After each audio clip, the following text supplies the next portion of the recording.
Well, you are welcome to weekend.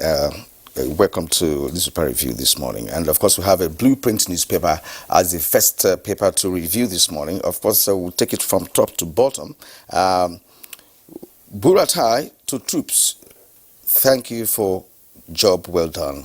2019. The story is on page 16. Now, Ganduje, pride of our party, APC governors say the story is on page 14. And now the lead story on the Blueprint newspaper this morning. Benue leaders to federal government on troops, that's the kicker. Withdrawal from Benue, Taraba, Nasarawa invitation to calamity. With two riders, no shutting down OPWS, DHQ assures, that's the defense headquarters assures. NAV patrols Lagos, Abuja at Yuletide. Details on page 6. Of course, the photo story on the Blueprint is just a reflection of Christmas. It's our children who are having fun during Boxing Day celebration last yesterday at the Central Amusement Park in Kaduna Thursday. That's interesting. And below that, we have a don't take up arms over Islamic law. Sultan urges Muslims.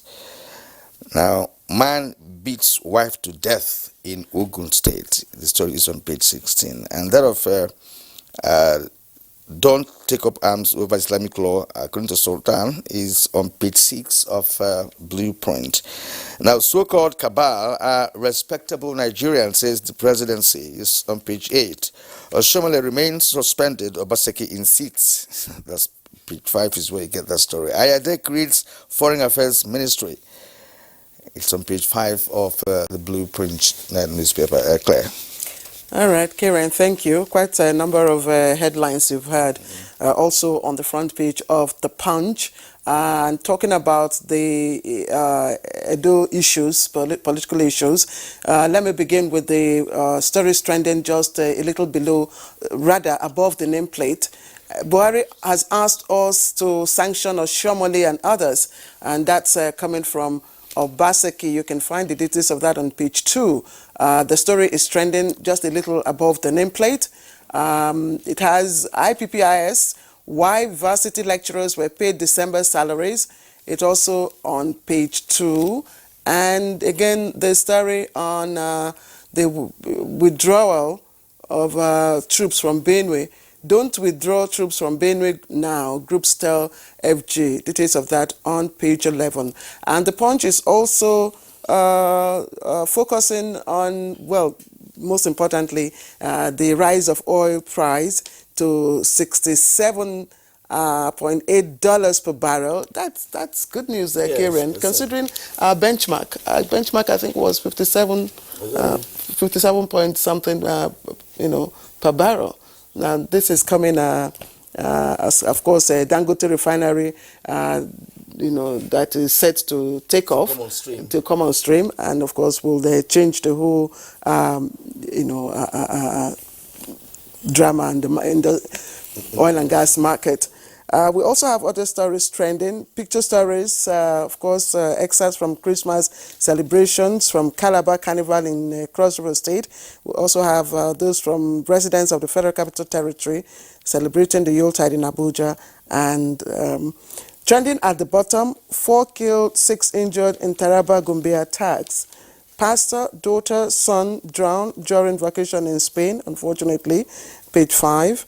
And this one is on PDP will soon begin search for 2023 presidential candidate. That's coming from the BOT. But there are also two other interesting stories, Kieran. Yeah. This one is on just by the side of the headline. It says Brexit, U.S.-China trade war threats to Nigerian economy, and it's coming from the World Bank.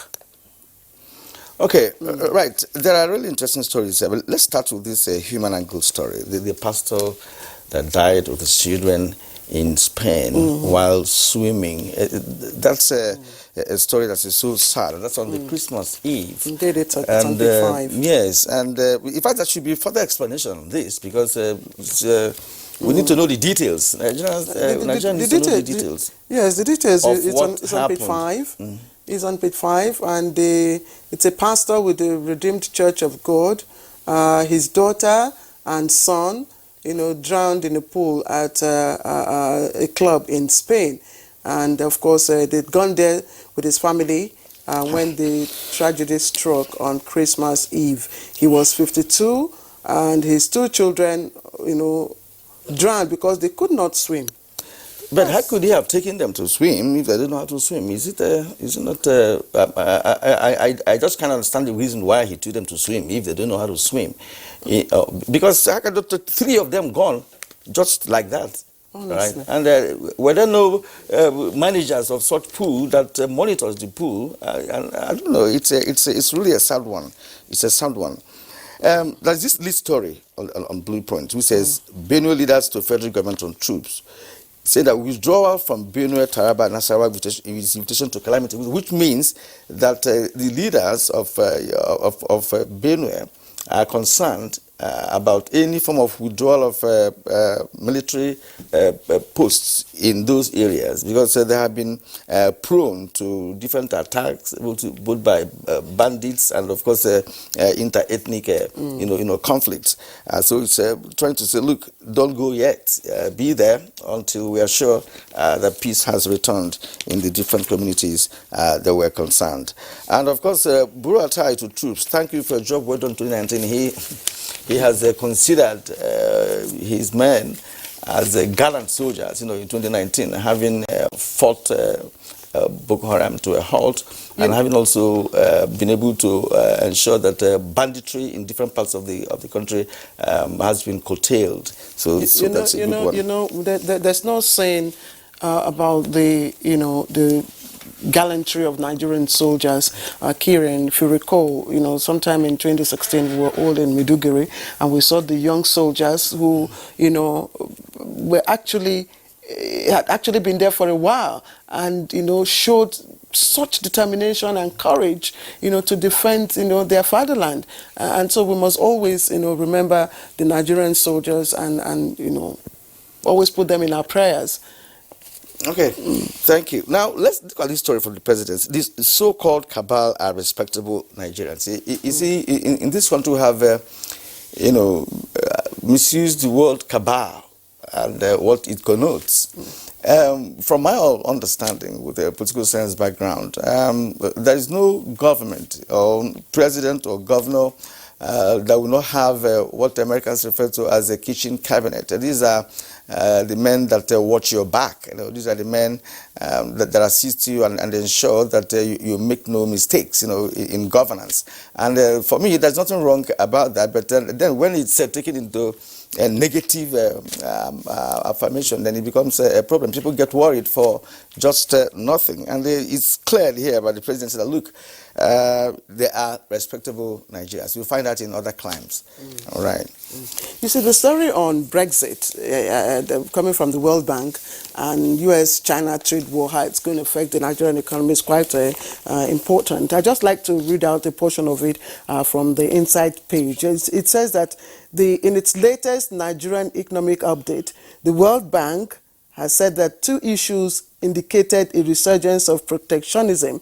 That's, of course, the intention of Britain to exit the European Union and the trade war between US and China.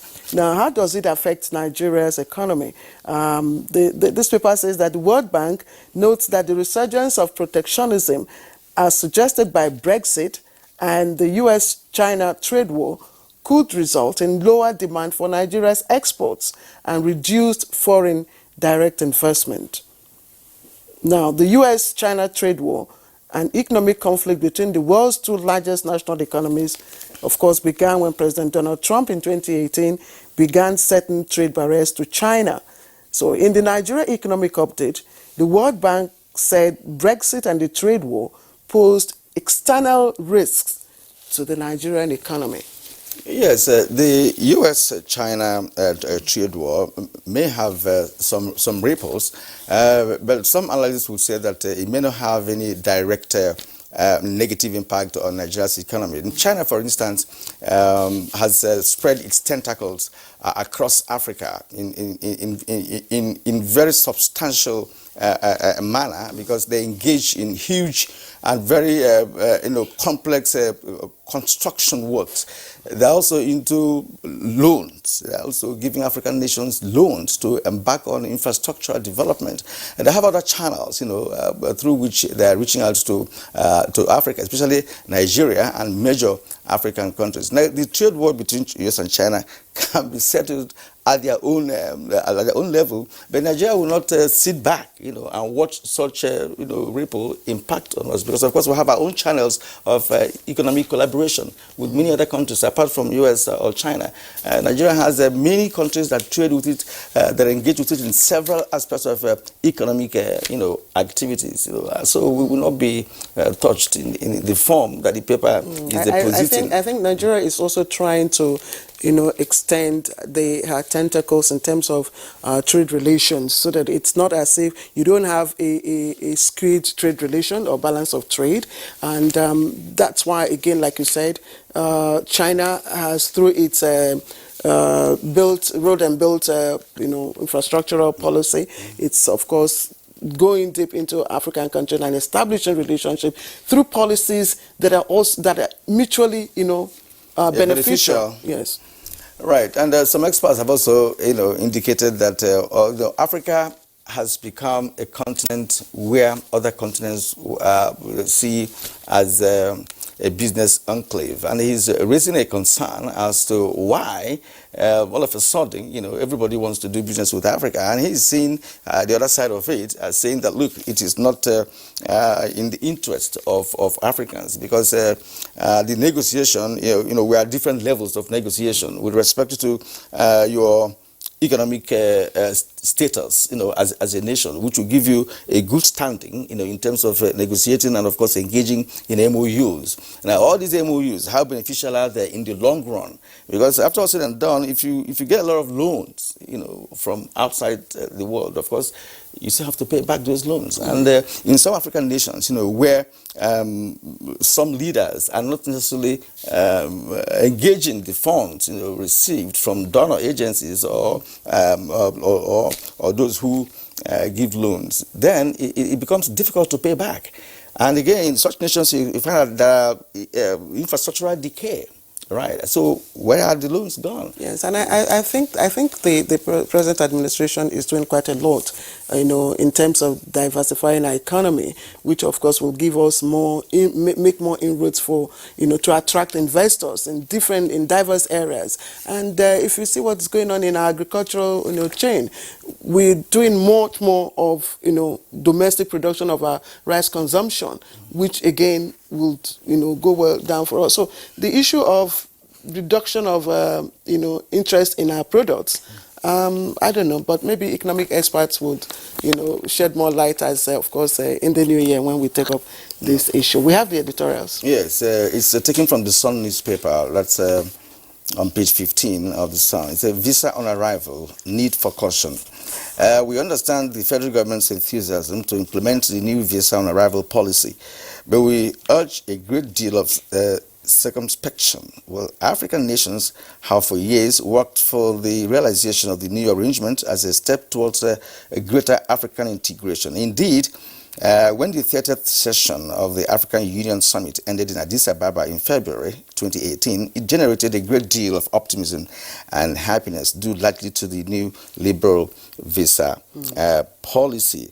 Now, let me just take a text. It said the issue of free movement of Africans on the continent has occupied African leaders for decades, and it will be considered a positive step if the AU has finally resolved to fully implement it. I think this editorial, harps on the fact that there is indeed need for African nations to come together, take some, decisions that has direct impact on genuine development. Not a situation where some African nations will be busy, bringing in contraband goods, just like Nigeria has experienced over the years. Right. So it's indeed talking about one other aspect. That the AU had also launched the single African air transport market. So there is this unity among African nations now at the level, at different levels, both economically, socially, and otherwise. But the free movement also should be checked, because if not, it's not going to augur well for any nation. You get visa on arrival, and much more should be explained on this very policy, because just last week the federal government announced it, and many critics, they decided to say, look, it's a big risk if you have to do that. But if it's a program, African nations, it's an integration model. Exactly, and it's on its own. In its context, it's a good instrument, to integrate African countries. I think what the caution there is to ensure that all member countries, complied with the provisions of the protocol. Because, like you said, Nigeria has been at the receiving end. Some of our neighboring countries have implemented that protocol, in the breach. So for it to go continental now, there should be, a very deliberate, attempt to ensure that every member country complies, with whatever instrument, that they have signed on. It's been difficult for ECOWAS protocol to be adhered to. Just ECOWAS protocol, which of course is about the few African countries. Now we're talking about AU. All right, it's an enlarged space now that control is going to be a very difficult thing to achieve. But if it's achieved, it's the best pattern of bringing about integration on the African continent. All right, let's take a short break now. When we come back, we will continue with a review of 2019 highlights of Good Morning Nigeria. What we are really cultivating here is a better future for all Nigerian women, and it's not always easy. Panadol Extra relieves headache, backache, joint pain, toothache, and menstrual pain. The pain is worth it. They swore an oath to serve our fatherland and defend the people. They traded their freedom, comfortable homes, and mortgaged their lives on the battleground for our unity and peaceful living. These are the great, fearless, loyal, and committed Nigerian armed forces who risked their lives courageously to safeguard our borders. But in the line of duty, many never returned. Nigerians, arise, let's celebrate our fallen heroes. Put on the remembrance emblem with pride to support the incapacitated and families of our fallen heroes.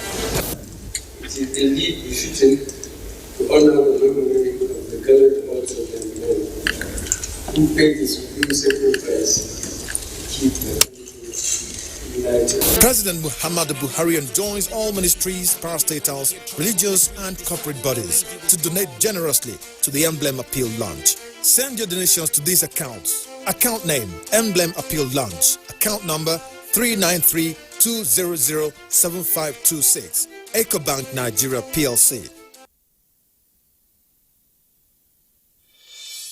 Nigeria is our country, and it's the only country we have. Irrespective of religion, tribe, the heroes of our past did their best to take Nigeria to where it is today. It will be unfortunate, I repeat, unfortunate, absolutely, if we don't keep Nigeria intact. We must put our differences behind. We must let everybody know that human beings cannot live together without some differences. But at the end of the day, our country is Nigerian. It must always come first. Get ready for the Unity Challenge reality TV show. Coming soon. We have come to the end of another successful year, and we wish to appreciate all those that mean so much to us. Our sponsors, our clients, government at all levels, corporate bodies, advertisers, religious bodies, civil society groups, political parties, and above all, you, our esteemed viewer. Together, we made 2019 great. Together, we shall make 2020 even greater. That is why we say, Thank you. This is wishing you Merry Christmas and a prosperous New Year.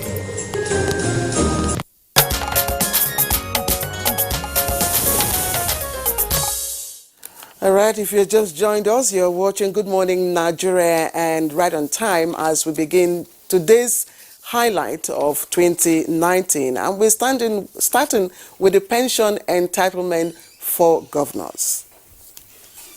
Well, this triggered a national debate on all media platforms, and an edition of the program presented by Jumai and Kensi.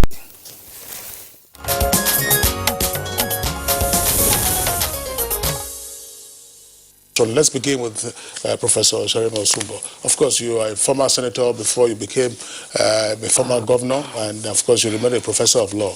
What's your reaction to what's playing out with regard to, some have described it as a humongous benefits by way of pension that former state governors, deputies, and in some cases former speakers and deputy speakers are entitled to by laws, some would argue validly passed by the respective state houses of assembly? Well, the concern being expressed by Nigerians is understandable, given the economic situation in the country, given the dearth or scarcity of a lot of infrastructure. People are yearning for development, and yet the resources are scarce. And therefore, any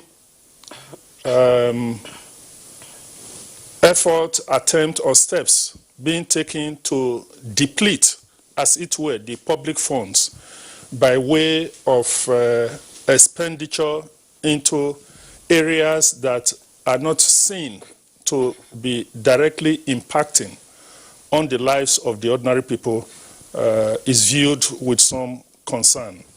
And even to the extent that some people will regard it as wastage or a luxury which the nation or the states cannot afford. In particular, in some instances, because of the scale, the extent of the benefits that these laws provide for the aforementioned persons, that is governors, deputy governors, and so forth and so on. That because I say this from the basis of a realization that the Constitution itself, which is the basic law of Nigeria, provides for the payment of pensions and gratuities to the president and the vice president to the extent of the remuneration of the incumbents. That is in Section 84 of the Constitution. Section 124 of the Constitution also makes provision for payment to governors and deputy governors to the extent of the law made by the State House of Assembly. As you said, these laws are made legitimately. But the concern is that in many cases, their entitlement is perceived as being excessive in relation to available resources. That is the concern. And I believe we have to address it in this way. And for me, it's always, I'm not sure that many of the critics advert or those who have expressed concern, avert their minds to the provisions of the Constitution, that these things have constitutional basis. And the houses of assembly that prescribe these humongous amounts are the elected representatives of the people. So this boils down to how do elected lawmakers reflect the yearnings and aspirations of their constituents when they make laws. As you said, recently we have been faced with this situation, and but I think we should look at it dispassionately from various angles. One, what is the legality of the state houses of assembly passing laws to give incredible amounts of money to governors, deputy governors, and in some cases speakers and deputy speakers' pension? As the learned professor said, Section 124 of the Constitution is the provision that provides for that. However, there is a proviso in that section. That section says is talking about salaries and remuneration, not pension.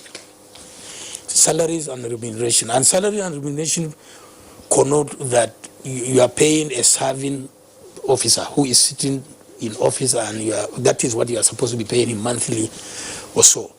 And the additional proviso is that it should not be more than what the National Revenue Allocation Fiscal Commission has prescribed. So to me, the Constitution has remained silent as to whether governors and deputy governors should be paid pension. There is a difference between salary and remuneration and then pension. This therefore leads us to the fact that being a federal system, the state has its own independence in terms of any issue that may be, that is not going to be on exclusive legislative list. And therefore, pension is on concurrent legislative list of the Constitution. The state houses of assembly can therefore legislate. So ordinarily, any law passed by the House of Assembly regulating pension of governors and deputy governors ordinarily can be said to be legal. But is it moral for you to pay a retired governor 10 million naira every month? What? You see, I'll talk very little about the moral aspect because the speaker is here who will talk about that. But let us understand this. Section 70 of the Constitution provides for payment of salaries and allowances to senators and members of the federal, of the House of Representatives. Equally, Section 124, subsection 5 in particular, provides that a state House of Assembly can make laws for the provision of pension to former governors, deputy governors, and so on. That is where the problem comes. Now, unlike Section 84, subsection 5 does not limit the amount of pension to be paid to a former governor. And that's why all the states that were paying jumbo, monthly allowances and so on, legally were correct. Because when in the case of the president, for example, on that section 111 and the third schedule says even the president of the Federal Republic, the Chief Justice of Nigeria, all they are entitled to is, when they retire, all they are entitled to is their annual salary. Whereas in the case of states, I'm sure they took advantage of this loophole that on that section 124, subsection 5, there is no such limitation as to what the House of Assembly can do. And so, because almost all the state houses of assembly in the country today are in the pockets of the governors, except maybe Zamfara is coming up now. These governors lure them into doing these things. And of course, there is a constitutional window where there is no limit as to the amount of pension that should be paid. So legally, a state house of assembly, unless we amend that provision, may be paid any amount that the state house of assembly says they should be paid. But the problem is this.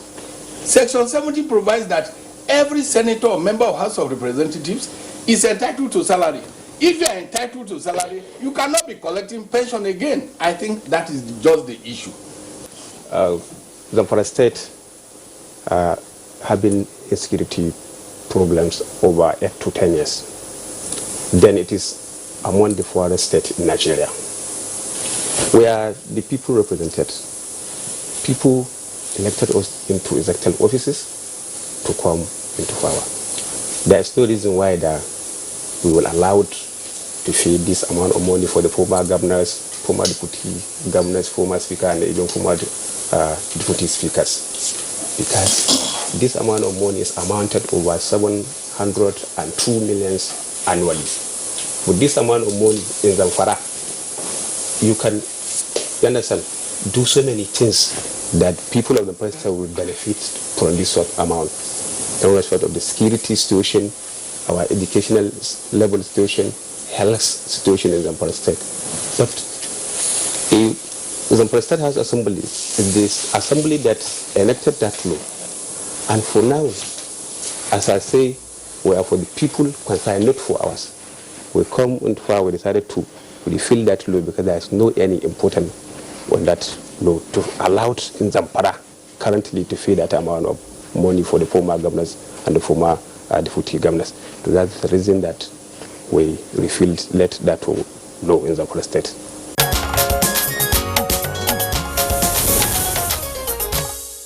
All right, that was pension entitlements for governors. Of course, development that was, generated great public discussion. I remember Kieran, Daily Trust did an extensive graphic, report on it with, the states and the governors, that were concerned.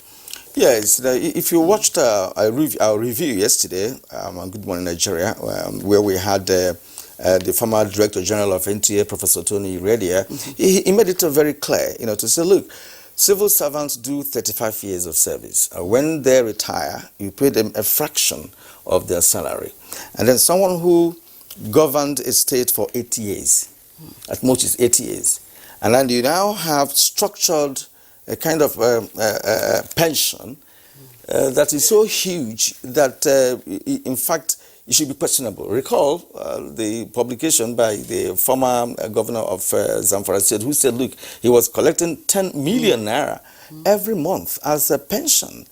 And I don't know how many states that can really do that. And I'm happy that the current governor of that state had to go back to the House of Assembly and they reversed whatever law that they put in place to do that. So it's not just annoying. It was a very strong story that, of course, will be remembered in 2019. Now, since 1999, when our democratic dispensation began, Nigerians have had very high expectations on the dividends and, of course, impact that, the return to democracy would make on our lives. And this year marks 20 years of the journey, and Good Morning Nigeria captured the gains recorded during the period. It was a presentation by Blessing and Kinsley.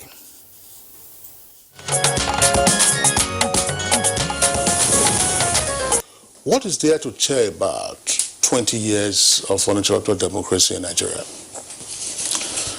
Well, Kingsley, to start with, as they say, if you want to know how far you have traveled on a journey, you must be able to know where you started from, the point of commencement.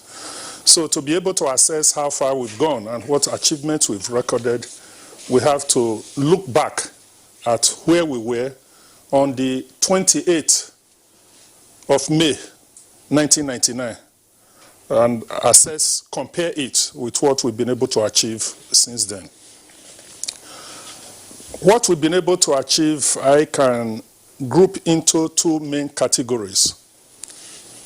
Those achievements that are tangible and others that are intangible. You cannot see them, you cannot touch them, but they are of immense benefit to the people of Nigeria. And looking back at where we were on the 28th of May, 1999, of course, we were under military rule, which meant that those who were responsible for the governance of Nigeria did not come in by way of the will of the people. They imposed themselves. It was just who had the superior firepower. And whoever had the superior firepower assumed power. Therefore, they didn't come in through an expression of the will of the people. But since the inception of the restoration of democracy in 1999, we've seen government being a reflection of the will of the people, largely, by and large. Not in all cases. There have been a few aberrations here and there, but by the general evolution of the process, we've seen that government is now answerable to the people that put them there. This the kind of democracy that we looked out for in 1999? And what has been the experience for you so far? Thank you. Democracy must naturally evolve. And if after 3-4 years you truncate it every time, it will never grow. But now we have seen it for 20 years running, unbroken. That therefore means democracy is growing. Whatever the mistakes we have made, we have learned from those mistakes and we have progressed. So I believe that it's a better deal for us, it's a better deal for Nigerians, and it will continue to grow. We'll continue to learn from the mistakes and we'll continue to make progress. One of the guests in the soundbite talked about attitudinal change to what we're experiencing or what we're experimenting with. How has this resonated with Nigerians over the years in making it work, and has it come to stay? Yes, you observe that Nigerians themselves prefer democracy to any other kind of governance. Over the years, you have seen that they are enthusiastic in electing their leaders. They enjoy the opportunity to elect their leaders. They love the fact that they have a say in who rules them. And they can ask questions. They do ask questions, which was not possible under the experience we've had in Nigeria. So I believe that Nigerians prefer democracy, and they will also love to see it grow until it gets to where they really want it to be. Part of the commonest complaint that we often hear is the so-called recruitment process. Now, the view is out there that in a wide variety of cases, the best often doesn't get elected, whether at the local, state, or federal level. And then we have to worry about our recruitment process. And two issues that arise from this, the so-called Godfather syndrome, and the fact that persons who are of less nobler intentions hijack the political structures and are the so-called political leaders in their communities. What are your thoughts? Thank you very much for this question. Let me quickly just respond to Prof. and additional. Prof. Made a statement as regard to inviting people to come and shop. That's actually demeaning for the political parties. Why I'm saying so is that when you look at it at the moment now, the people in government, jokingly, are they chopping stone? That's the question. We are here in Nigeria when you saw Pullion vans, 3 Pullion vans being moved into a political party leader's house. What was it? Is it a bank? Was that place a bank or probably a business arena? So, and believe me, what I said earlier was very, very clear. I said other political parties have other issues, very new ideas to put into the system. And we are not begging to be in that position or be carried along. No, and then when additional also mentioned the issue of winner-take-all syndrome, and at the same time you seem to be still contesting election after election has already been won and lost. The truth is that election does not seem to be seen to be not to be won, but it seems to be won fairly and squarely. If not, we can see what is happening in our tribunals. We have large cases of tribunal because people are not happy with the way in which the process takes place. So what we postulate and what we theorize is we are giving suggestions that can help the nation to move. But of course, it's your choice not to take these particular suggestions, as the case may be. You are very, very much aware, coming back to your question, that when you come to the issue of recruitment, the recruitment exercise is not been fair to majority of the political parties. The younger ones are craving to be in power. They are tired of the recycling of these particular leaders. And these leaders only take their solace and their strength from what they've been able to acquire from the system. We know the history of each and every some of these particular people who are now present leaders in our political system. Majority of them did not have money, neither did they have any particular political training, but when they got in, they were able to harness a lot of wealth for themselves. And that is the reason why, for as beautiful and professional and academic erudite as Professor Usumbo was when he contested election in Edo State, He lost. But when he lost, it doesn't mean that he's not qualified. He is far, far better qualified. But because when you look at it, probably he doesn't have that enough war chest to have talented particular people in the position. If he has, he will have been one of the best governors that Edo State will have seen. But these are some of the issues that we are talking about. People like us, there are better individuals in Nigeria, younger ones who can do better, who can transform this country. But the opportunity seems not to be there.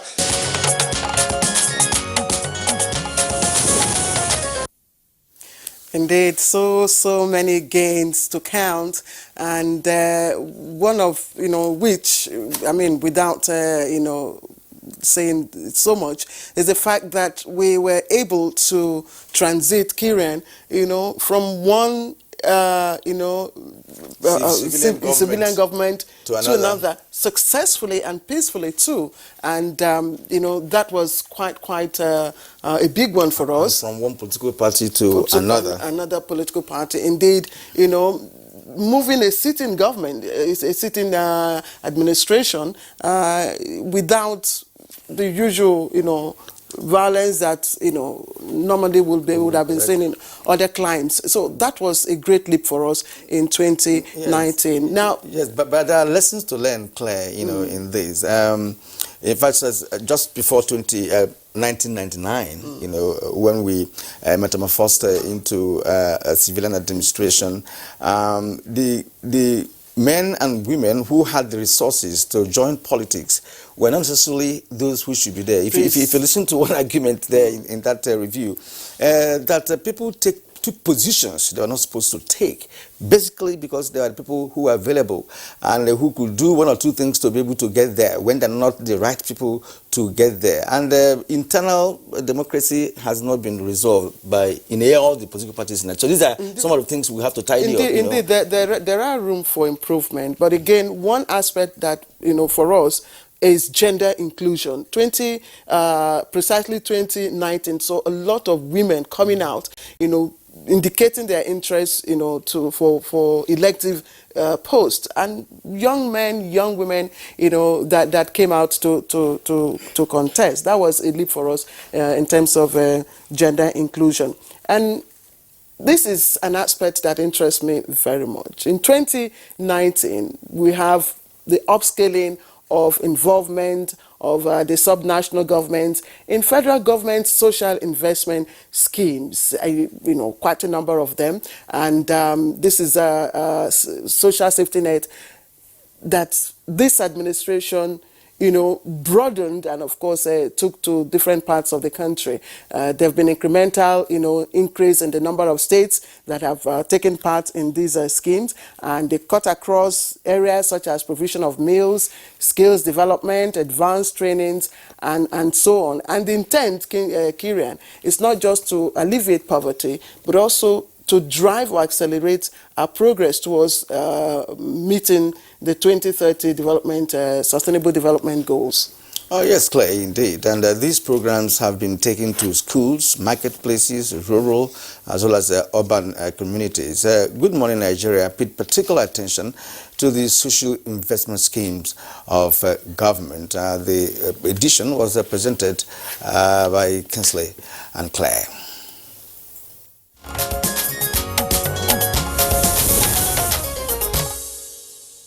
Well, let's begin. In nearly 3 years, they told the SIP, that's to say the social investment programs. What is the scorecard? So it has been a very interesting journey. So far, we've covered the 526,000 young people, graduates and non-graduate, that are working with the Empower program. We've set up 7 hubs, technology hubs, that are encouraging young people to apply, to pitch with innovative ideas, and we're trying to get support for them to be able to have their ideas manifest. We've got over 9.5 million children being fed in over 56,000 schools in 31 states. We just started in Ikiti. We are feeding over 101,000 will feed, where cooks are feeding. We're paying cooks, 101,000 cooks to feed these children. So directly, they're receiving their funds. We've set up a social register now in 27 states, but we're training people in all the other states too. So we're in the process of cleaning up their own data. So we have over 800,000 poor and vulnerable households with all their data. The situation they're in, the assets they hold, sizes of households, gender, educational levels. We have all that information relating to those people, out of which about half of them are being given cash transfers. The only thing that has delayed our ramping up is we have been trying to procure agents in the new states who will pay them, because we have to get agents to pay them directly in the locations where they live. And we have over 1.7 million beneficiaries of the market money, trader money, and farmer money in the JEEP program. So I think we're well on course trying to address a lot of the challenges that we face in this country, unemployment, poverty. We're trying to stimulate growth in the rural economy, and we're really making an impact around the country. The story from Kwara is a very encouraging one, a very beautiful one. We were the pioneer state, among the pioneer states that started in 2016. When we started at the initial stage, people never really took us serious because they felt it was one of those government programs that would come and would fade away. And even when we went for capturing, for them to be in the program, a lot of them were sending their children forward instead of coming forward. But when the money started coming in, they now discovered that this is real after all. And the pattern of the payment was so beautiful because the money was directly from the federal government to the beneficiary, no intermediary.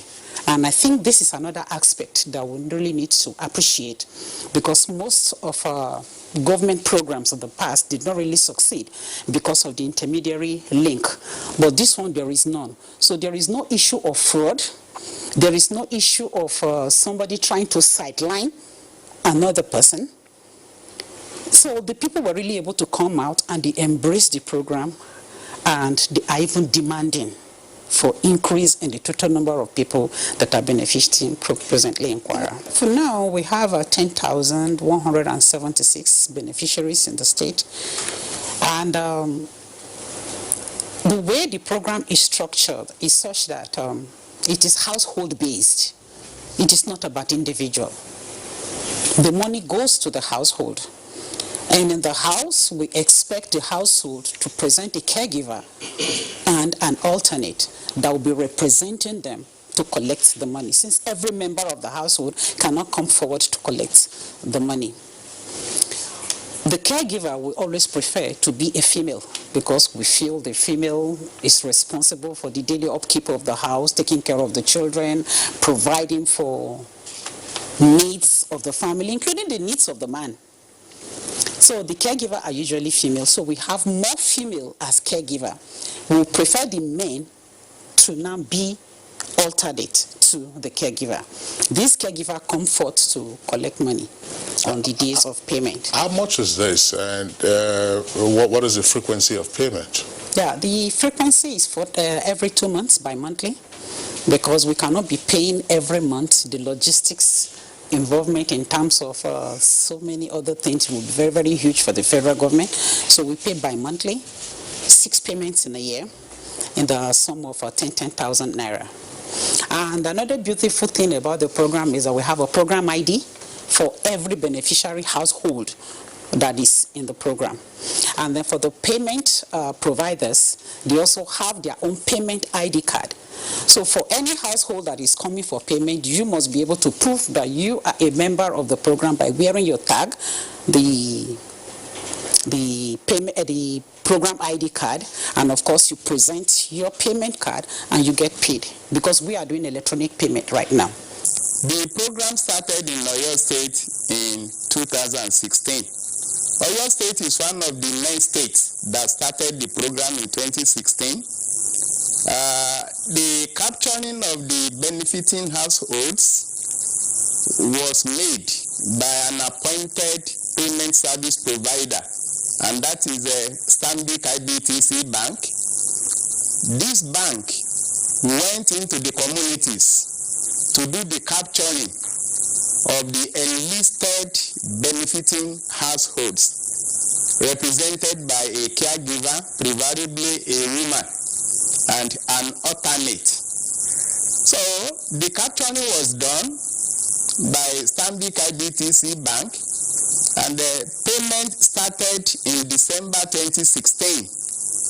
The first payment was made in January 2017, and the local government that started the program in Oyo State was just 6. Later, another 6 local governments joined. Presently, the program is into 19 local government areas in Oyo State. Up till May 2018, the total number of our beneficiaries in Oyo State was 12,806. But along the line, what is known as a PMT, proxy means test, was done, and a good number of beneficiaries in Oyo State was dropped. And up till April this year, we now have 4,332 benefiting households enjoying the program in Oyo State. When we started, there are some challenges that we encountered on the field. The first one was when the capturing was done, the bank officials worked far into the night to do the capturing. And when the data got back to their headquarters in Ibadan, those that were captured, those photographs took in the night could not appear. And a good number of them could not be paid when the first payment was done. And the issuance of ATM card was done by this bank, and the beneficiaries were told that as soon as payment is done, they will receive alert on their phone. And the majority of these beneficiaries do not have a handset, so they could not get alert. In December 2015, the president made his inaugural budget speech, and that's where he announced the SIP. And the components, as mentioned, there is one that has not actually been seen to be working. I would like to know. That is the one that is free education to science-based engineering, mathematics, and the rest of them. And I haven't heard much about that. And even though in 2017, we still have some money allocated for that particular thing. I would like to know how far. But from what we have had here, you can see there is a divergence between the plans laid out at the federal level and what we are seeing, right there. And remember when the deputy governor, Osun State, came here, we also had a little problem about how people are doing certain things that are not in line with what has been planned. How can Oyo State stay here and be telling us this story when indeed they should have known some of these things? Network problem wasn't you. It didn't start with them. It's household based. And if you know these people are illiterate, what were the plans made? So you see a divergence between plans and implementation. And I just hope this is not replicated in many states, because Mrs. Uwa is here and she must be embarrassed to hear this kind of story. You're not embarrassed? No. Yeah, that's right. It's a process we have started, right? Yes. And we're addressing them. Okay. So as he said, this payment service provider has really dealt away with. When we found that there were issues on targeting, as he said, we had to go back and do it again, because we have to make sure we have the right people on board. Yeah, let me so this is what happened in 2015, 2016. But he said now it's much better. It's been cleared up. All right, Professor Bassey. You see the point I'm making there. You see that point is valid. Remember when this program started, you used the World Bank. Yes. Oh, of course. And that's the main reason that was put out to the public that time, why the conditional cash transfer that was existing in CGS office, conditional grant scheme, was abandoned. Of course, you know, you said it many times here, we appeared together, that that was politicized, you know, and you are bringing a registrar that is, of course, objectively derived. And even the president in that speech mentioned that the World Bank donors are helping to produce an authentic registrar that will reflect the poorest and the marginalized, you know. And coming to hear this, that they went to the field without such a registrar. I mean, no. we were all here that time to know that they're supposed to go to the field with a registrar know enlist people. That's not what he said. He said that, you know, there were 9 states, as he said. Kwara is one of them. We adopted the registers that had been prepared, developed by the states working with the World Bank, even in the previous administration. All the states were made that offer to start this register. Only 8 states, and Borno, we use the IDP register. So we had that data, and we didn't see why we should start again. So we tried to validate what was already on ground so that we could start the cash transfers as early as possible. So we adopted the register that was initially there in Oyo and in Kwara. This is the problem. When we went to validate, we found that there were discrepancies. There were people that were actually, and the important thing is, it's a process. We're trying to ensure that we get to the poorest people. This PMT is actually, it ranks people. When we go to each household, we ask them issues, size of household, roofing material, assets, gender. All of that is entered into this, and then it has a PMT formula. It ranks them from the poorest to the least poor. This is to sort the people that maybe the community has said. In this same Kwara, there's a community in which the Bale said, I too am poor. And there was nothing anybody could do to argue. But when we visited his household and we saw that he had a car, majority of the people there either had bicycles or not, we removed him.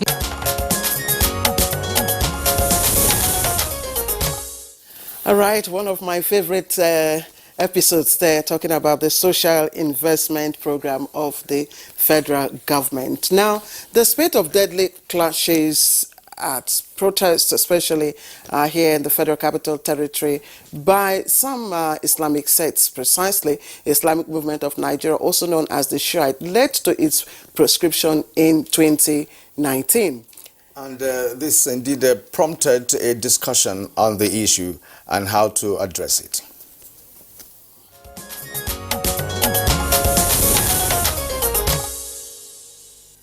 The IMN, or the Shiites, represent, every Shia community around the world represents an infrastructure upon which Iran plans, fund, and execute its subversive activities. And the IMN in Nigeria is no exception to that. And for quite a long time, Nigeria has been regarded as a hotbed because of our size and number, and a potential site for Iranian Hezbollah subversive activities. So this is why whatever the IMN are doing is not a surprise to those that actually know the problem or the intention of the Iranian government vis-a-vis the Hezbollah. So what they are doing is nothing other than their blind quest for the setting up of an Islamic Republic of Nigeria. This has been the agitation, and this started as far back as 1986 during the Funtua Declaration, when El-Zakzaki declared that there is no allegiance to any government in Nigeria, be it local government, state government, or the federal government. And it is because of that, in every state of the federation, the Shiites have what they call governor, but it's referred to as an Amir. They have local government chairmen. So for this reason, it is very clear that we can say with confidence that the Islamic movement have for so long been running a government within a government, because when they are going on procession, ordinarily they are supposed to apply for police permit, but they don't do that because they do not recognize the existence of any government or any agency of government. This is what has been happening for the past 4 decades in this country. So as such, the ban coming as it did is timely, though it is better late than never. And viewers need to understand one thing. The Islamic movement in Nigeria, as the Shiites are known, is an usurpation. The actual Islamic Movement Association in Nigeria is a registered entity, registered on the 22nd of September 1986, with its head office at number 33B, Efelodun Street, Ako Oba, Agege, Lagos. So they tactfully removed association and refer to themselves as Islamic movement in Nigeria. So for the members of the unsuspecting public will assume they are registered. They are not registered. I'm not quite sure the proscription order will bring about the desired effect. Listening to Muhammad Ali in Kaduna, I'm saying to myself, if truly this group is not registered, I don't know if you've seen the court order. I have seen, and it's the case of the Attorney General of the Federation and Islamic Movement of Nigeria. In Nigeria? Yes. So if it is not registered, as Muhammad Ali has alleged, then there are questions about the parties that are before the court. And this is speaking from my position as a lawyer. And I need to make that very clear. Kingsley, you know, and Ali, you also know that the question of juristic personality comes in. Mm-hmm. And I mentioned this to say there needed to be a greater rigor in responding to this movement than what we have so far seen. This is the 10th anniversary of the killing of the gentleman who was the head of Boko Haram. It started in July 2009. This is the 10th anniversary. And one would expect that 10 years with this kind of experience, we will have a greater rigor, will bring greater rigor to responding to these kinds of situations. I think the proscription order was a knee-jerk reaction, and we needed to do a little bit more background work, background checks, strategize properly in terms of responding to that. So now the group is saying, well, it's a joke, it's a huge joke. Who knows the next step that will happen? And are we really in a position to say that we want to deal with a second insurgency? These are the fundamental questions that we really need to ask ourselves. I understand where my friend Mike is coming from. He's actually looking at the technicality of the laws. But you actually put it very clear. Boko Haram is not registered. If you go to, for example, the United Kingdom or the US, they have actually proscribed many organizations in the hundreds in number. And most of these organizations don't have any registration anyway. They don't even they may not have presence even in the United States or the United Kingdom, but nevertheless, they were actually proscribed or banned.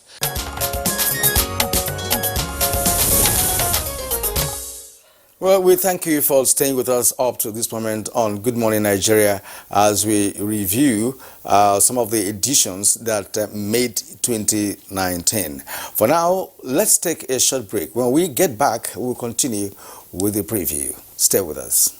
What we are really cultivating here is a better future for all Nigerian women, and it's not always easy. Panadol Extra relieves headache, backache, joint pain, toothache, and menstrual pain. The pain is worth it. My name is Balaunti. I'm the Managing Director of Petroleum Product Marketing Company, a subsidiary of NNPC. There are significant price discrepancy between Nigeria and its neighbors across Africa. There's a discrepancy of between 150 to 250 naira. That creates an incentive for arbitrage, whereby smuggling triumphed by taking petroleum product across the neighbors so that they can be sold at higher price. While the smugglers are making the money, Nigeria is paying for it. And that payment is distorting everything that we do in terms of planning, in terms of our ability to fund, and thereby taking money that is meant for development. The introduction of this Operation White will have a reduction of close to 6 million liters on daily basis, which if you take an average of 150, translate to a saving of over 1 billion naira every day. That is the benefit of Operation White, and we have started seeing the great benefit.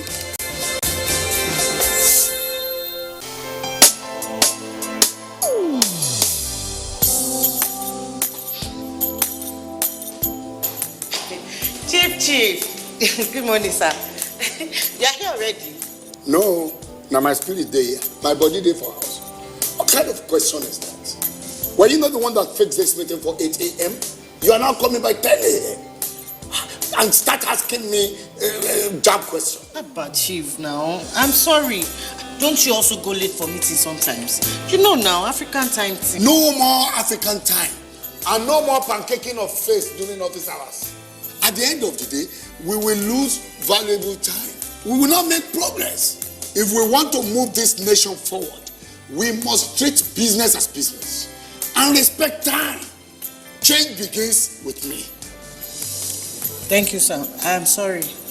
Can we go for the meeting now, Chief? Better. This message is brought to you by the National Orientation Agency in conjunction with the Federal Ministry of Information and Culture.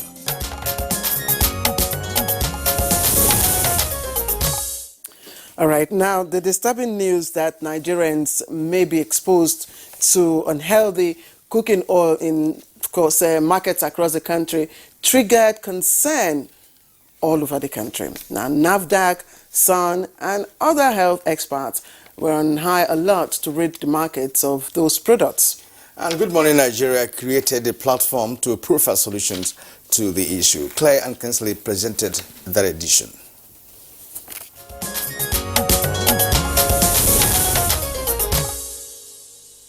You probably would tell us the distinguishing features between palm oil and palm kernel oil, and in particular, why is it that some palm oil would appear to be redder than red? Well, if you look at the palm fruit, you have the mesocarp and the kernel. The oil from the mesocarp is what we call the palm oil. That is orange-red in color. Now, the oil from the kernel is what we call the palm kernel oil. That is light yellow in color. Now, when you are processing palm oil, you process for two grades. That is special palm oil and then the technical palm oil. The technical palm oil is actually made as raw materials for industrial use, for soap making, for detergent production, and all the other sorts. But traders now take the technical palm oil, which is left in a pit over a period of time, because you need to accumulate it before you can sell. You know, they take the technical palm oil that is now bleached, you know, by the sun, and add a colorant. Some of these colorants are mainly azo dyes. And these azo dyes are made for both food and non-food uses. In fact, at the moment in America and Europe, they have regulated the use of these azo dyes in food products. But here in Nigeria, because of ignorance, you still find these traders using azo dyes that are even made for textiles, azo dyes that are made for plastics, and adding it to oil just to make the color attractive to probably now attract buyers. So that is the major danger in what they currently sell in the market. Otherwise, if you buy your oil directly from the producers, maybe people that have the oil palm estates, you know, like you see today, Presco is a big producer. They do retail packaging of palm oil. Okomu is a big producer. They do retail packaging of palm oil. Saturn Farms, Nosak Farms in Benin is a big producer. They do retail packaging of palm oil. So if you actually look out for these products in the market, I think you will be in a safe position to buy palm oil. What characterizes our meals today? Greasy taste. Greasy taste. Coming from a lot of frying. You know, our food culture has actually changed very significantly lately, and you find that we eat lots of fried foods. People have gadgets in their homes now, deep fryers. So, you know, frying becomes a major part of the family's menu. People no longer, families in particular, would no longer follow, you know, a strict menu, as it were, for the family. Everybody decides to eat whatever they please, you know, whatever pleases them.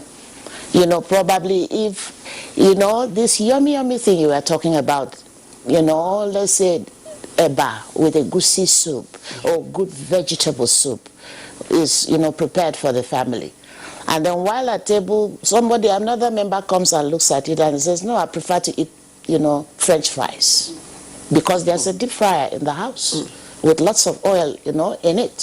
So frying, you know, is a daily thing in most homes these days. And, you know, even the fast food outlets, they thrive more on these greasy, you know, tastes we're talking about.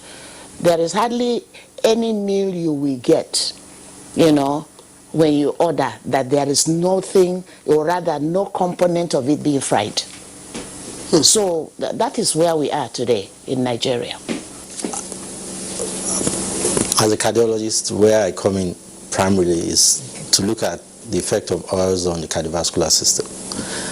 Basically, we know that in Nigeria today, all over the world, Nigeria inclusive, there is a massive rise in the number of cardiovascular diseases that we are seeing. I mean, when I say cardiovascular diseases, I mean heart attacks, strokes, and the likes. In Nigeria, we know that the rate of these conditions have gradually climbed up, and a large number of these things are due to risk factors that we could prevent. Now, amongst those risk factors we could prevent is the consumption of oil.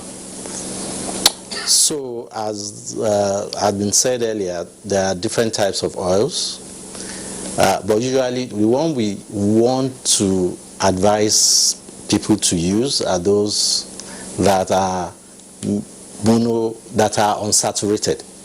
So there are largely two types of those unsaturated. It could be monounsaturated, it could be polyunsaturated. Either way, unsaturated. Now, as the dietitian had said earlier, a simple way of differentiating the two is that the saturated ones, which we don't want people to eat, will congeal in room air. Okay. Whereas the unsaturated ones usually will not congeal in room air. Now, so we look at palm oil.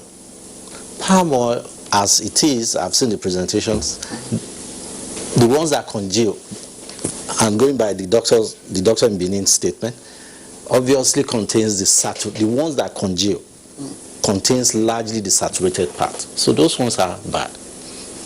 Because I remember even generally as a young boy, my mom would say that the congealed one is bad, and the type of palm oil that doesn't congeal is better and is even more expensive. So even in our own social system, without having the scientific backup, they have an idea, or they had an idea of which palm oil is good, which one is bad. The ones that congeal are cheaper usually in the market. The ones that sleep, if Yes, you use that, that's what they say, the ones that sleep. Yes. Okay, so that they can identify what we're talking about. But the one that doesn't sleep, that stays oily throughout, usually more expensive in the market, is a better type of palm oil than the one that sleeps. So we now know that two types of oil, the saturated, the unsaturated. The saturated is the one that sleeps in, if you just put it down in a short while, it sleeps. The one that doesn't sleep is better. Now, even the one that doesn't sleep, the way we handle that oil is also important. So it might be good because it doesn't sleep, but you handle it wrongly. So for instance, in our homes these days, people, and in restaurants, they just have a deep fryer, like the Dacian said, pour their oil, and then they reheat it. Every time a customer comes, pouring their potato, sliced potato and fry, and they do that all day, the same oil.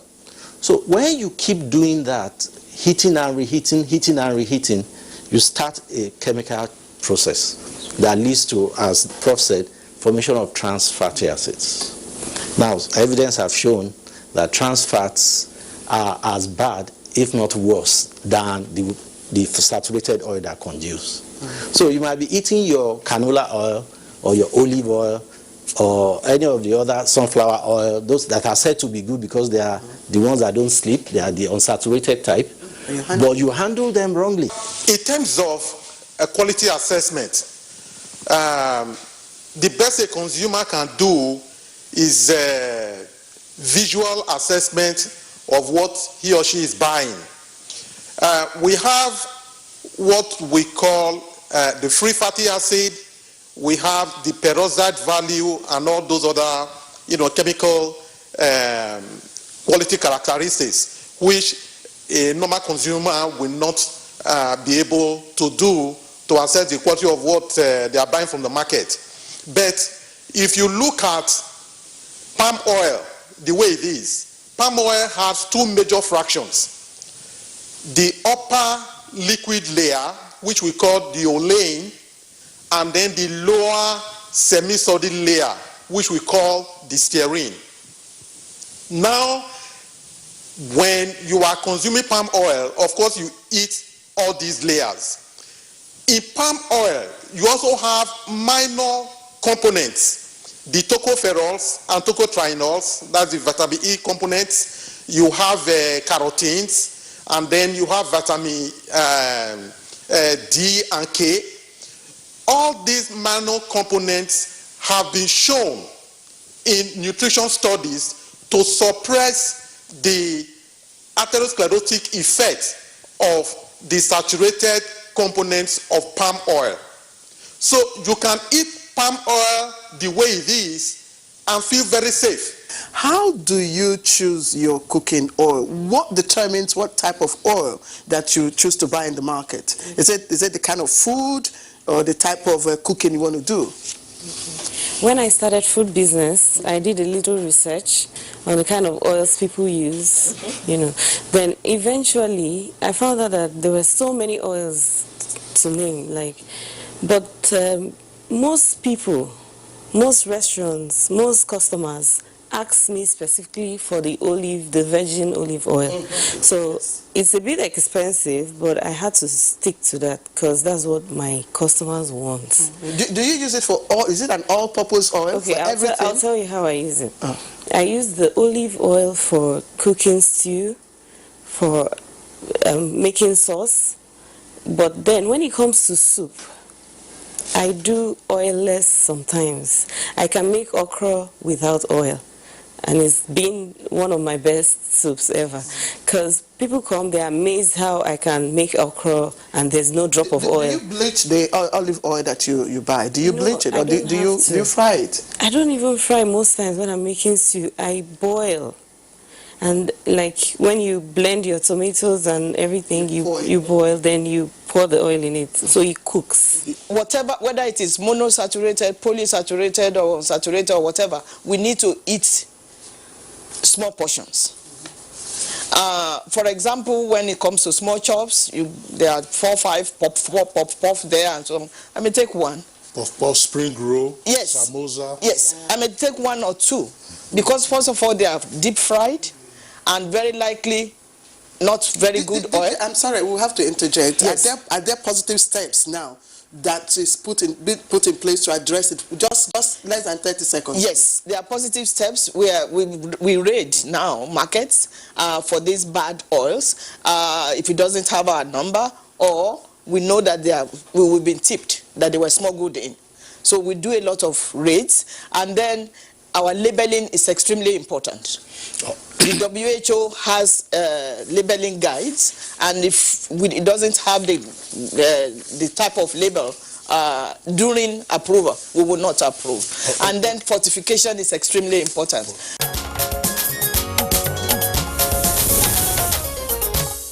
Right, that was the edition on cooking oil. Now, we witnessed the rise in the maltreatment of many Nigerians in diaspora in 2019. The incidents, of course, resulted in the death of many Nigerians in different countries, mostly in Africa, and it raised quite a lot of questions rather than answers. Yes, the mass return of Nigerians from South Africa marked the climax of these abuses. An attempt was made to address the issue, as well as the actions of government and the philanthropic individuals and organizations targeted at helping the victims.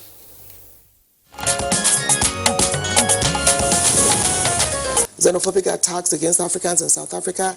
The president was here to meet President Buhari, and he said they are embarrassed about what is going on there, and they'll do everything to stop it. And then sometimes, when it's time for elections, these things, have a way of rearing their heads. Now, in South Africa, with the intervention in particular of Mr. President, we have 4 policemen arrested. 4 policemen in court on trial for the alleged involvement in maltreatment of some Nigerians abroad. That has never happened. So that is a step South Africa has taken. And then we have some other cases of some people that are already in court. But again, in South Africa, we have some cases of Nigerians actually killing Nigerians. So we have some cases of drug cult wars, that is also very embarrassing to us. And so we break them down. But the key thing is that our mission in Joburg is actually doing a great job. They monitor the cases, they go to court, and we're waiting to see what happens. And at the same time, we always made it clear that it's not acceptable to us. Like the case of Ghana that you also showed. I was with the High Commissioner here, and the matter stopped. Recall that some time ago, President Buhari again met the president of Ghana in New York and complained about the closure of about 400 shops belonging to Nigerians. They are saying there is one law or the other. But whatever the case, the president, with President Buhari's intervention, actually opened those shops. And the recent one, another market attack, had to do with Ghanaians being angry that kidnappings occurred in their country. 5 Ghanaians were involved with 3 Nigerians, and out of anger, they just went to attack those shops. Again, we put up a big protest, and the High Commissioner assured us that the President of Ghana himself had intervened. The Inspector General of Police arrested some people. I think 2 people were arrested. But why we'll tell Nigerians, please behave yourselves wherever you find yourselves, obey the laws of that country. We'll at the same time not accept. Number 2, we won't accept generalization of criminalization. So if you commit a crime, deal with that person, arrest that person. Don't go saying, oh, you're a Nigerian, I'll attack you. The same thing in Togo, where some Togolese guy and his girlfriend had an affair, had a quarrel. Then the next thing, they went to attack some Nigerians. Again, we have the Togolese High Commission, and I think another person has been arrested in that regard. So we don't want to generalize. It happens in some cases, but wherever it happens, we always intervene. And I keep saying we have the good, the bad, and the ugly. But we have a whole lot of the good who are doing great things all over the world. And we are going to ensure that we tap into those enormous human resources we have as Nigerians. So as we go on, as the cases come, we deal with them. The pervasive corruption in the country has tarnished the image of Nigeria over the past few years. Subsequently, the perception of an average Nigerian abroad is that of a corrupt and dubious individual. And that, to a large extent, has contributed to the mistreatment and maltreatment of Nigerians abroad. From your experience, what kind of treatment or perception, do you get, from, of course, from those in South Africa where you have been? Okay, good morning. Thank you very much. The perception is actually not encouraging because the Nigerians that are actually in South Africa are not treated well. And it's not in news due to occurrence that are those things that have been occurring. But the fact is that not only Nigerians are being attacked or experiencing xenophobic attack in South Africa. We will be lying to say that it's just only Nigeria. But the issue is that we are not actually responsive like the other nationals have been. And that is the reason why that we have actually been a soft target. Vis-a-vis the fact that our people are engaging in some various activities also. That is actually not helping us as Nigerian citizens in South Africa. But we believe that with the establishment of this NIDOCOM, the Diaspora Commission, which their core function will be to actually focus on Nigerians in diaspora, we'll be able to address some of these issues because there are quite a number of reasons why Nigerians are sent back home in a body bag. There are deliberate, there are random, there are cases of Nigerians allegedly killing themselves. But the most important thing is that Nigerians are dying, and we need to actually address that. And those who are actually engaging in these activities, that is the Nigerians that are actually allegedly killing themselves, they are known to the community, and it's very, very easy to solve if the community as well as the government officials as well as the government can come together to actually tackle this issue of Nigerians allegedly killing Nigerians. And the issue of xenophobic attack, they are systemic, wherein if you're a Nigerian, you won't get what the help you are supposed to get there. Even our professionals, those who are engaging, who are actually contributing a lot to the country, you see them actually being maltreated, using the system to actually, sometimes they even block them out of system. And we see issue of extrajudicial killing, which is on the rise. The last 1 month we have had 3 extrajudicial killing, and then 7 of Nigerians have been killed by unknown assailants. So we believe that all of us have to work together now and send a strong signal. Thank you that the Excellency in the studio was actually alluding to the fact that it's a case of reciprocity. If we don't do anything, this thing will continue. I can cite an example of this issue of repatriation money when they were collecting from Nigerians, huge amount of money. Nigerian government rose up to the occasion, and South African government doesn't have choice than to actually abolish it. So our people are not being extorted, unlike before, wherein you have to pay a huge amount of money. So something has to be done because we don't know who is next as we speak. You know, the consular and diplomatic services would offer. Some Nigerians complain that they don't get adequate service, as it were, from Nigerian missions. In most cases, they are left on their own, and the Nigerian missions, do not appear to serve their interests. So, well, I think I will start first of all by urging that we should have correct data of Nigerians that are in prison, those that are on death row, because the figures I've given is a figure quoted by the civil society organization, but the Ministry of Foreign Affairs just last year released its own figure. It says about 16,000 Nigerians are in prison nationwide and worldwide, and that with about 800 that actually are awaiting death penalties, and 410 have been sentenced they are on death row. So that is the figure. And I think now that we have the Diaspora Commission, I believe they will be able to figure out how to have correct data and information about Nigerians. Now, having said that, I think the issue of the Ministry of Foreign Affairs actually needs to fashion out a new strategy of protecting the lives of Nigerians that live abroad, work, and engage in legitimate businesses.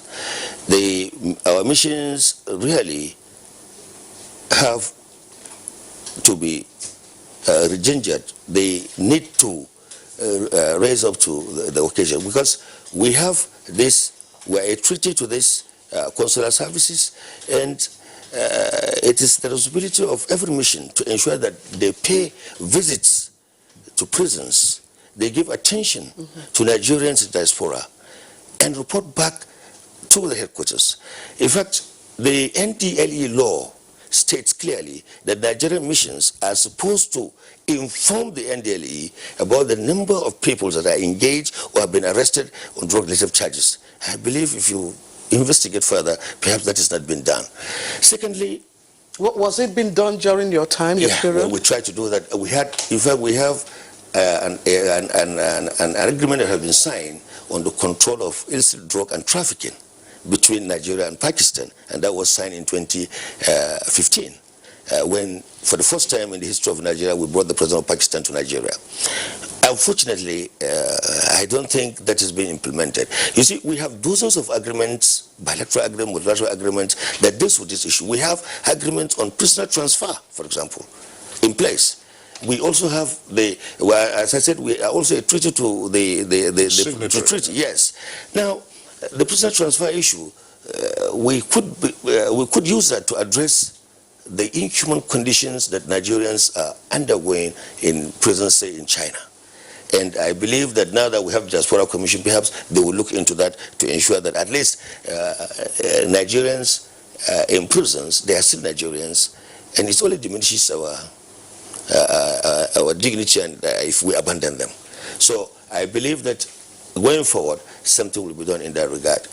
Now, let me just say this. Yeah. You see, the Nigerian missions abroad have a great role to change the perception of Nigerians.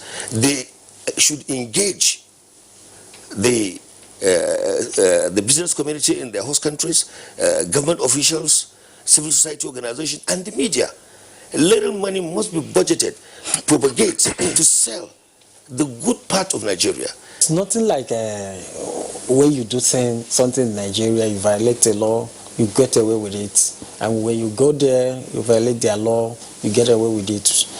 Like, we demand justice when Nigerians are maltreated abroad. But at the same time, we have Nigerians who are into various crimes in their countries.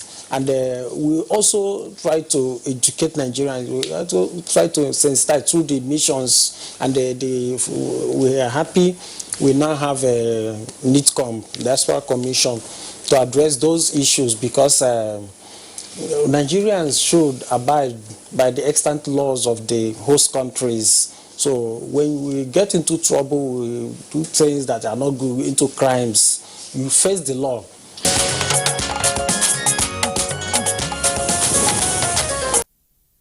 Now, Nigeria's current wild polio virus status remains a milestone in the ongoing journey to achieve a global polio eradication. Indeed, August 21 marked 3 years since the country reported a case of the virus, and of course generated a very robust public health discussion. It was a success for that sector. Rhoda and Blessing were on set for Good Morning.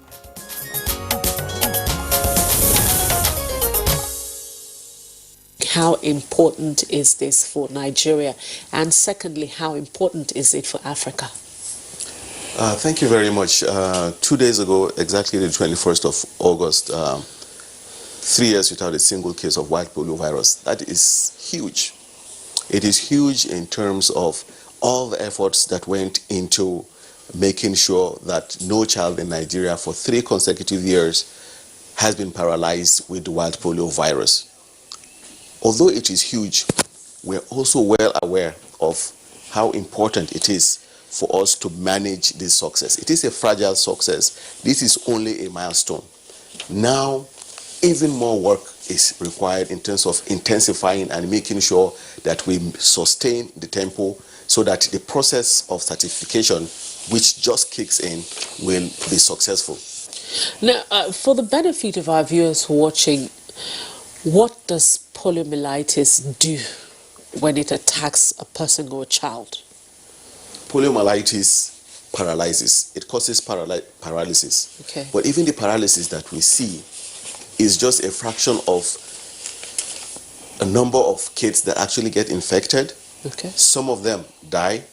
Some of them are sick for a few days. But what is very obvious are those numbers that are paralyzed and are unable to go about their normal working days. They're unable to lead normal lives because they end up being in crutches or wheelchairs. So this is why it is really very important, especially given that just 7 years ago, Nigeria was responsible for more than half the number of white polio viruses globally.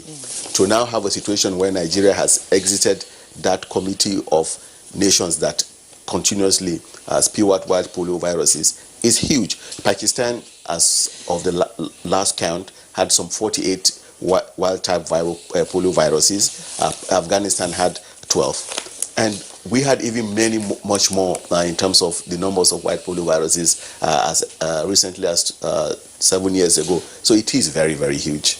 Well, for us, it's been a very long journey internationally because we started this journey, as a matter of fact, in 1985, when Rotary proposed to World Health Organization that this is something that can be done because we did a pilot project in the Philippines a few years earlier, which was very successful. We got WHO convinced of that, and of course, through the vehicle of WHO, we were able to get the World Health Assembly to form the Global Polio Eradication Initiative and make polio eradication a priority. So it's 3 decades more, so we're very, very delighted as to the progress we've made with the government in the lead and all supporting, that program. This is great because it means we're at the brink of making history. Nigeria being the last country in Africa, the African region, this means the whole of Africa region will be certified polio-free, hopefully by middle of next year. And it means we salute the government, that leadership from the government. We embrace the partnership that help us to move to this level. And importantly, the parents who have taken the responsibility ensure that they protect the children by accepting the vaccines, get the children to be vaccinated, and finally our health workers who even through difficult situations able to reach all the children. Now the task is more rigorous for us to get to the last mile. Means we need to do more in terms of supplemental immunization or immunization campaigns that are being conducted. We need to do more on the surveillance. We need to do more on outreaches and make sure every child that is eligible should be vaccinated. This should be the target. So that by March next year, Nigeria can present the papers to the African Regional Certification Committee and make sure that the whole continent is free.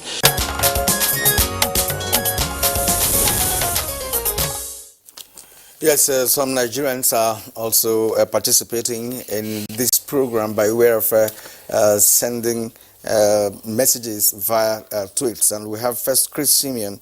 Indeed, ex-governors who held political office for 4 or 8 years are not qualified for pension.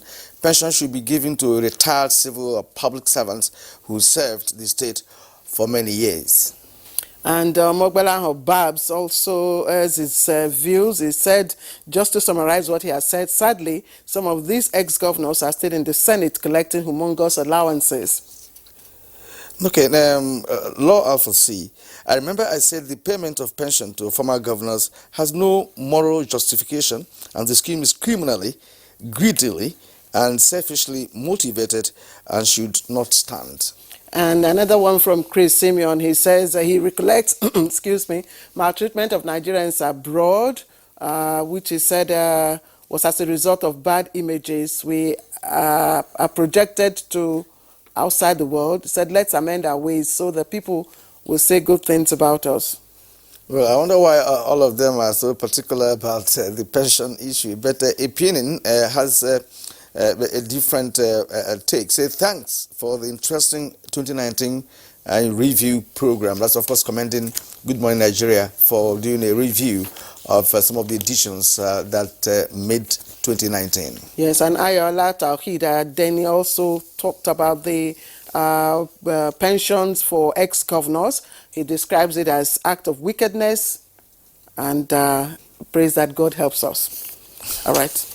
Those are the tweets that we have received so far. Let's go over to the foreign scene and join Oyemi Ajayi.